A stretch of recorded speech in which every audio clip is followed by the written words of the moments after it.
Well, hello there. Hello, Klaus. You know what I want to show you today is this book we had started in class called The Ant and the Elephant, written and illustrated by Bill Peet. We had read part of this, but I'm not sure that we finished the entire story. So I would like to just share it with you now. And were you curious to know what happened at the end? The Ant and the Elephant. Let's find out. One morning, a tiny ant crawled up a tall blade of jungle grass for a view of the river. All at once, he was caught by a breeze that sent him sailing off into the swirling water. Just when it seemed he would be swept downstream and gone forever, the ant grabbed onto a snag and scrambled to safety. There the ant remained stranded, wondering what he would do when he spied a mud turtle creeping along the riverbank. Mr. Hardshell, called the ant in his wee small voice, would you be so kind as to give me a lift back to dry land? It's a nice day for a swim. The old turtle turned his head slowly. After a long look at the ant, he said, I've had my swim for today, and besides, if I went racing about helping everyone who was in trouble, I'd have no time left to relax. Then the turtle tottered on his way to find a place where he could sun himself.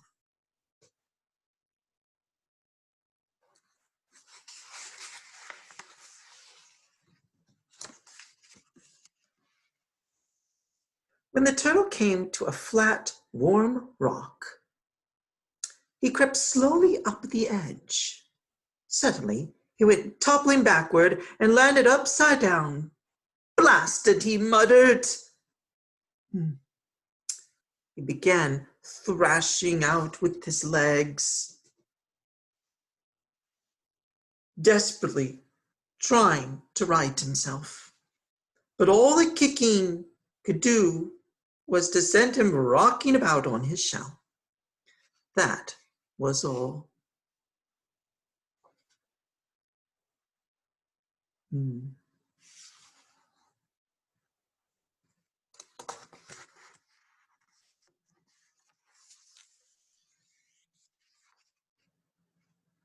See what we could do here.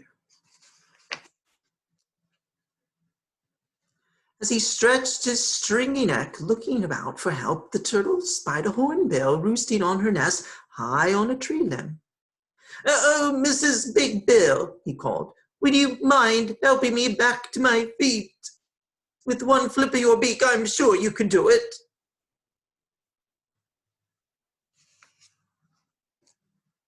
I could, snapped the bird, but I won't.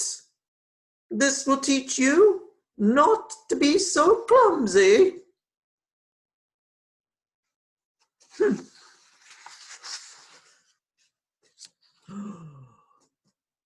As she leaned down to say more, the hornbill tipped the nest. And guess what? Her one big egg rolled out to go tumbling all the way to the ground. Luckily, it landed in a clump of fluff-tuff weeds without so much as a crack. Thank goodness, she cried. When she found the egg all in one piece, then seizing in her beak, she fluttered her wings as she tried to take off. But her oversized beak plus the cumbersome egg were too much of a load. Still, she kept on furiously thrashing the air until her wings were worn to a frazzle.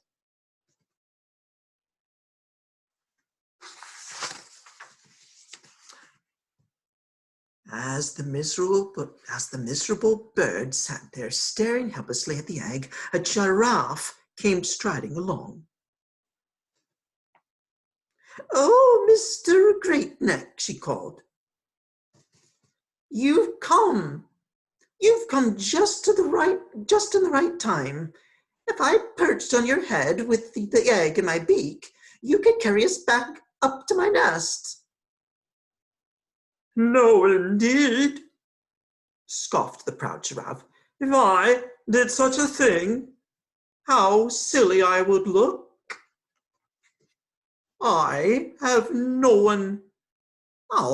one laughing at me. No, indeed. And Mr. Greatneck went on his way with his head held high, nibbling at the treetops.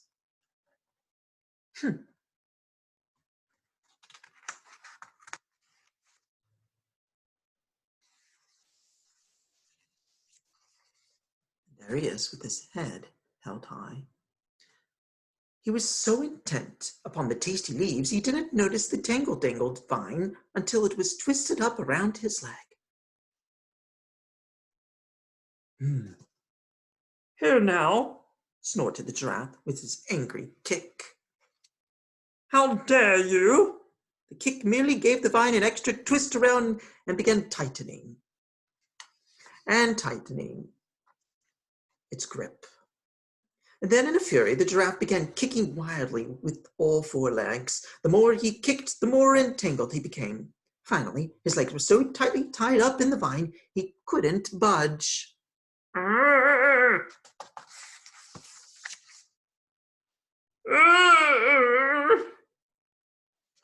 As he stood there in the tangle, he spied a lion heading his way. What good luck, thought the giraffe. With those great claws of his, he could rip the vine to shreds in one swipe. Oh, Mr. Big Paw, called the lion. Just look at me. The lion took one look. He burst out laughing.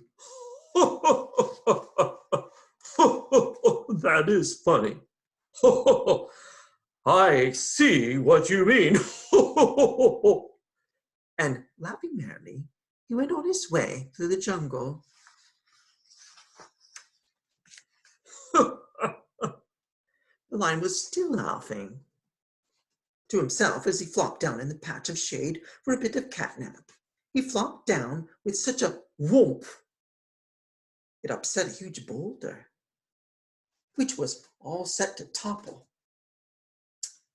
To the lion's surprise, it rolled over and came down right upon his tail. What a furious roar!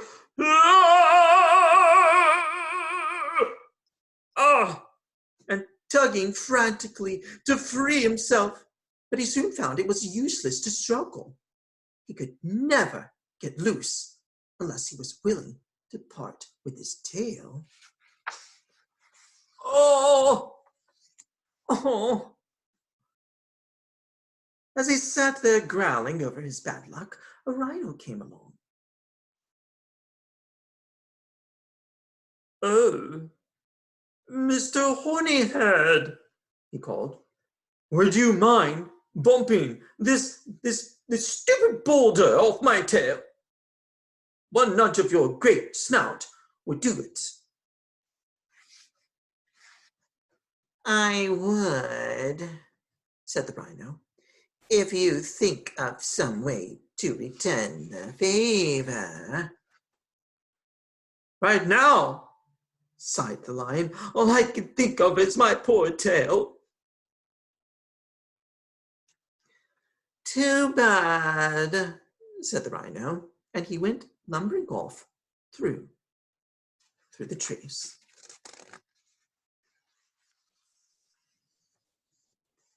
The rhino never bothered to watch where he was going. With the great horn out in front, he went plowing straight ahead through the brambles and brush, when all of a sudden, zoomp! He blundered head on into a stump with his great horn stuck deep into it. And guess what? There was nothing he could do. He tried to pull. Out of my way, you stupid stump, he snorted. And with a furious lunge, he tried to knock over the stump. This drove the horn still deeper. Then, with a mighty tug, he tried pulling himself free, but the stump refused to let go. At last, the rhino realized he was helplessly stuck. So the rhino, the lion, the giraffe, the hornbill, the turtle, and the ant were left in deep trouble. That would have happened had it not been for a jolly big somebody. If he hadn't decided to come stroll through the jungle that day. And that jolly big somebody was, can you guess? Can you guess? It was a huge elephant with such great spreading ears, he could hear the slightest sound, the faint rustle of a leaf, the least snap of a twig, or even the tiny voice of an ant calling. He reached his long trunk out over the river, inviting the ant to climb aboard, then carried him safely back to dry land. "How can I ever thank you enough?" cried the grateful ant. "It was no big thing," said the elephant. "But it was a big thing for me," said the ant. "It was everything." And he scurried away through the grass.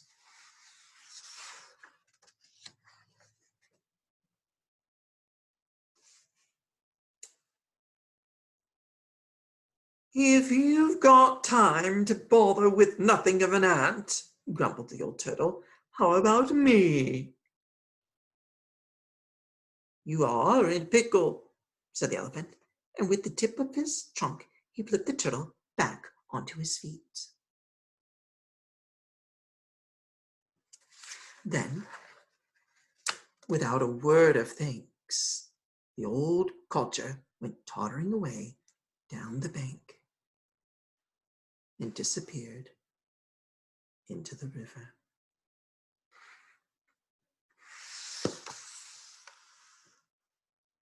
"Aha! If you can help an ugly old turtle," squawked the hornbill, "least you can do is put my lovely egg back in the nest." "The very least I can do," agreed the elephant, and holding the egg gently in his trunk, he carried it up to the nest and placed it there where it belonged. "It's a wonder you didn't crack it," snapped the bird as she settled down onto her egg.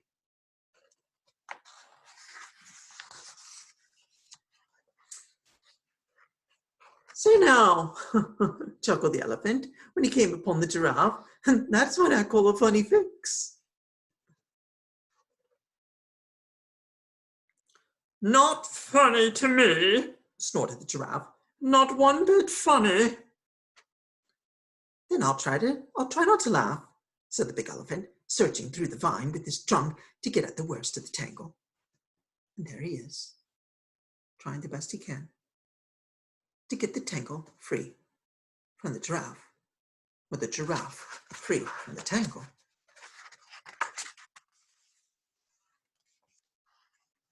The job is done. It took a few minutes to undo the dozens of knots that gripped the long legs, but once they were loose, the vine fell limply to the ground. "Well, I must say it's about time," snorted the snooty giraffe as he went galoppity-cloppity away.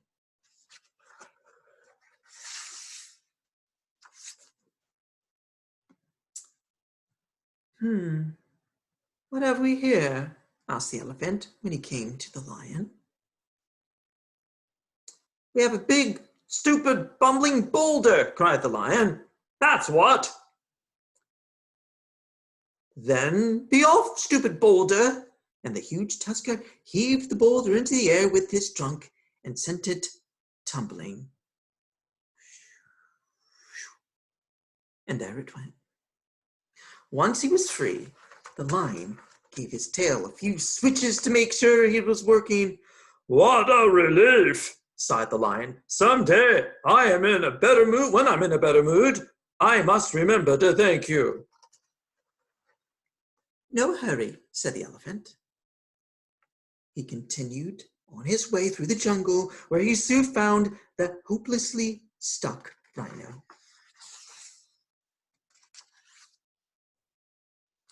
And here's the elephant. I can pull you free, said the elephant, if your tail can stand one mighty tug.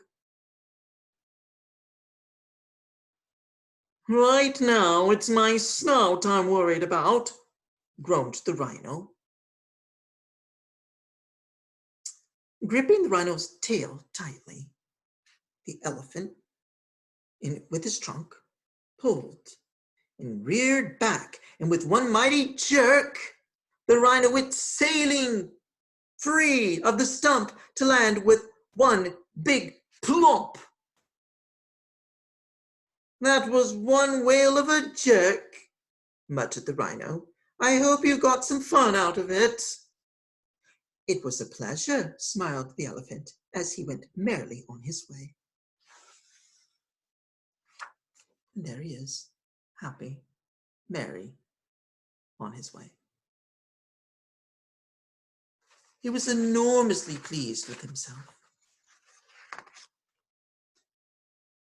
After all the good deeds he had done that day, everyone has his troubles, he chuckled. Everyone but big me. I'll never get into a fix where I need help. That's one thing for sure. The elephant didn't suspect there was a deep ravine just ahead. It was too well hidden by scattered flat ferns. And look, there in the brambles, it drops. Ah!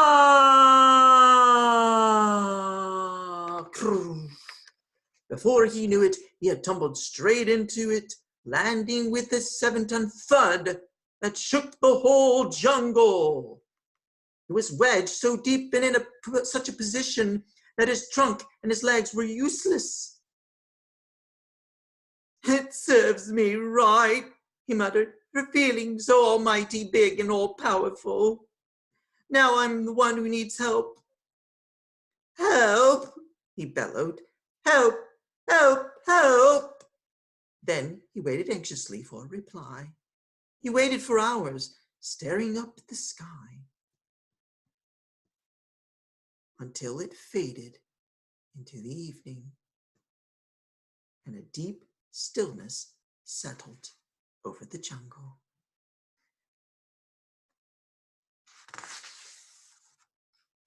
And there's the darkness that came upon him. It was so quiet. His great spreading ears caught the sound of footsteps, tiny, tiny footsteps, from somewhere above. Somewhere, but where? Who's there? Asked the elephant. It's me, said a wee small voice. The ant you once rescued this morning, and all my ant friends, 95,000 of them. I know ants are amazingly strong, said the elephant, but surely you don't expect to lift me out of here. We can try, said the ant. Come on, my friends, let's get to work. So, suddenly, down the steep wall of the ravine came a teeming horde of ants, swarming under the elephant. Then all together, they began chanting, heave ho, up you go. And to the elephant's amazement, he felt himself moving upward, slowly but surely, just an inch at a time. The tireless ants hoisted their huge burden up the wall. And look, there are all those little ants under him, working together to pull this and push and lift this immense elephant. Heave ho, up you go. Don't lose your grip. And don't anyone trip. At last, under a bright full moon, they set the elephant down in the scatterflat ferns. That was tremendous, cried the elephant. I can't believe it. It was nothing, replied the 95,000 ants. Nothing for you, said the elephant, but a mighty big thing for me. Now, if you'll climb aboard, I'll give you a ride back to your ant hill. And so, I'm not a bit tired, said one ant, but I would like a ride. I've never ridden on an elephant. Neither have I, cried all the others. And they swarmed up the elephant's leg onto his back. Just like that. Then away they went, rumpety bumpety clumpety hump. The mighty big and the mighty small, off through the jungle together. And that is the end of our story. I hope you learned the lesson or noticed the lesson of that story. Someone tell me, what is one lesson? There's several. One that I'm thinking of is, everyone was thinking of themselves at the beginning of the story, weren't they? Selfish and ungrateful. Selfishness, unkindness, ungrateful. And the one who was actually the kindest was this elephant.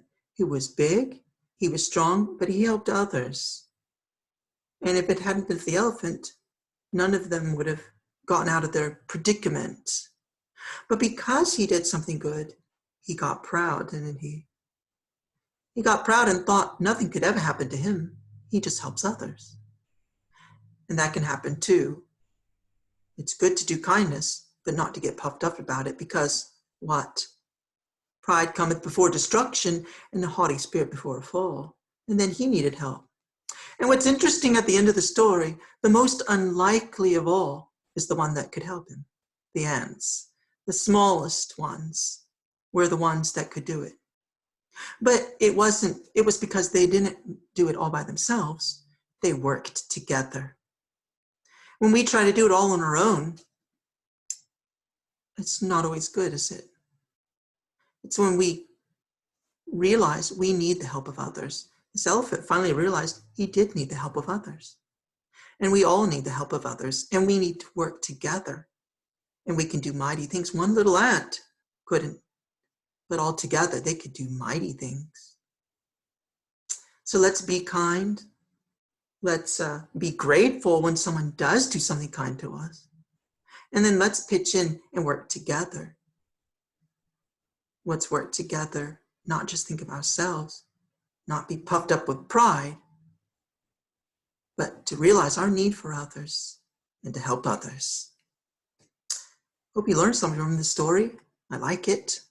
And again, this is The Ant and the Elephant, written and illustrated by Bill Peet, a great storyboard artist who actually worked for Walt Disney years ago and then went on to write his own stories and storybooks using his own artwork and storytelling abilities. You'll probably notice some of the similarity between this and The Jungle Book, which was one of the animated stories that he worked on years ago. So I hope you learned the lesson. The Ant and the Elephant by Bill Peet.